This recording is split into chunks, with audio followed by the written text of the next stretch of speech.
అక్కడెవరో boy friend ఒక రూమ్లో దిగింది అంటే ఒకటే ఎందుకు హోటల్లో దిగుతుందండి? ఇంకొకడు ఉంటాడు, ఎవడో ఉంటాడు, సెకండ్ పర్సన్ ఉన్నాడు. లోకేష్ కాదనుకోండి, సురేందర్ అంటే అన్న అంటున్నారు, నాకేం సంబంధం లేదని ఆ అబ్బాయి అంటున్నాడు. ఈ లోకేష్ అనే అబ్బాయి కూడా నాకే సంబంధం లేదు, నేను ప్రూవ్ చేస్తాను, అసలు నేను చాలా చాలా మంచివాడిని, అసలు నేను బ్రాండ్ అంబాసిడర్ని మంచితనానికని వాడు అంటున్నాడు. మరి చేసిన వాడు ఎవరో మూడో వాడు ఉండాలి కదా. అయినా ఈ కేసులో ఒక హత్య కేసుని ఛేదించడానికి 3 రోజులు ఎందుకు టైం పడుతుంది?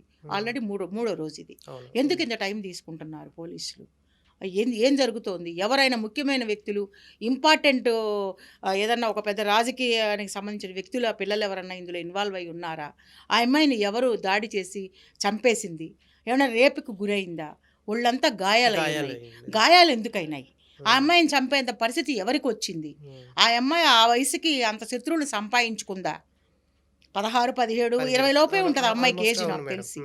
అంత చిన్న అమ్మాయికి ఎవరు శత్రువులు ఉన్నారు?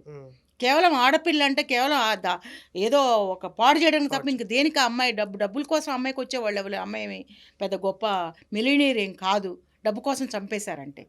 కేవలం ఈ బాయ్ ఫ్రెండ్ వేరే వాళ్ళతో మాట్లాడుతుందని, లేకపోతే ఈమెను ప్రేమించినోడు ఇంకెవరితోనో చంపించేశాడా, బాయ్ ఫ్రెండ్ ఎవరన్నా, ఏ రకరకాల ప్రశ్నలు రేకెత్తిస్తున్నాయి. ఎందుకు వస్తున్నాయి ఈ క్వశ్చన్లన్నీ? తల్లిదండ్రులకి కడుపు కోత. ఇంట్లో చెప్పెళ్ళిందా, చెప్పకుండా వెళ్ళిందా? చెప్పెళ్తే మరి ఎవరితో పంపించారు వీళ్ళు? పంపించినప్పుడు పిల్లలు ఎవరన్నా తోడున్నారా అని గమనించారా? ఆ పిల్లలు ఎవరో కనుక్కున్నారా? అసలు ఎందుకు ఇంత జాగ్ జరుగుతుంది ఈ కేసు విషయం అనేది నాకు అర్థం కావట్లేదు. పైగా తల్లిదండ్రులకి ఎంత చెప్పినా కూడా, ఈ మీడియా ద్వారా ఎంత పంచుకున్నా, ఎన్ని ఎగ్జాంపుల్స్ చెప్పినా కూడా బుద్ధి జ్ఞానం 2 ఉండటం లేదు.